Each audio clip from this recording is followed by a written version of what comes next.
दुकानदारांनी सुद्धा जो मोर्चा काढला होता त्याला देखील कुठली पोलीस परवानगी नव्हती. मग त्यांच्यावर का कारवाई करण्यात आली नाही? मुळात हा विषय मराठी विरुद्ध अमराठी असला नसला, जी काही वस्तुस्थिती आहे ती मला काही त्याच्यातली एक्झॅक्ट माहिती नाही. माझा प्रश्न एवढा सरळ सोपा आहे की आज जर मोर्चा ठरला होता, मग तो मोर्चा अगदी लोकल असेल, कुठल्या पक्षाचा असेल, तर मग शासनाला एवढी घाई का? रात्री 3:30 वाजता जाऊन अटक करायला अविनाश जाधव हे काही अतिरेकी आहेत का? याचं उत्तर हे सरकारने दिलं पाहिजे. त्यामुळे मराठीच्या बाजूनी रस्त्यावर उतरणं हा आता आपल्या राज्यामध्ये गुन्हा झाला आहे का, हा देखील आमच्या मनामध्ये प्रश्न आहे. योगेश कदम आमदार असं म्हणतात की तिथं गृह खात्यानं आदेशच दिले नव्हते, हे कोणाच्या फायद्यासाठी हे सगळं केलं जातं असं स्थानिक आमदार प्रताप सरनाईक स्वतःच म्हणतात. गृह खात्याने आदेश दिले नव्हते होते, मग पोलीस कोणाच्या सांगण्यावर नाही करतायत? याचा अर्थ सरनाईक साहेब आज स्वतः कॅबिनेट मंत्री असून त्यांच्या मतदारसंघात काय चालू आहे हे देखील त्यांना कल्पना नसेल. म्हणजे काय अविनाश जाधव यांचं असं म्हणणं आहे का की बाबा अविनाश जाधवांनीच पोलिसांना सांगितलं आणि अटक करून घेतली? किती हास्यास्पद आहे हे सगळं.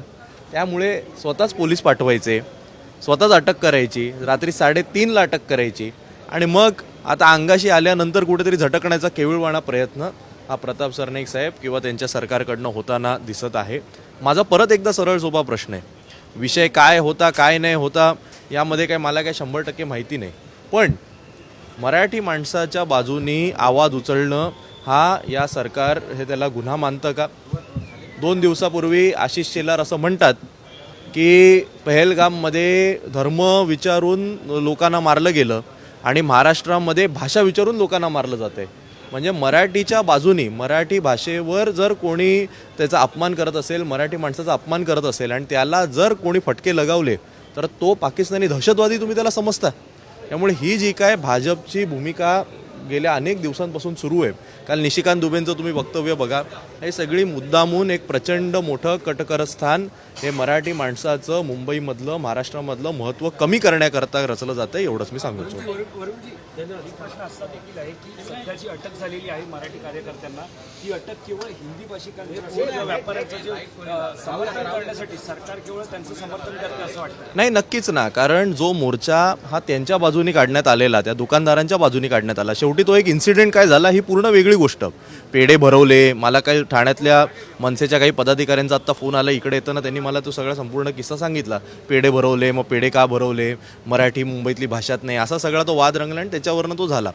माझा प्रश्न एवढाच पोलिसांना आहे की या मोर्चाला, आजच्या मोर्चाला परवानगी नव्हती म्हणून तुम्ही काल रात्री 3:30 वाजता जशी अविनाश जाधवांना अटक केली तशी त्या दुकानदारांनी काढलेल्या मोर्चाला परवानगी होती का?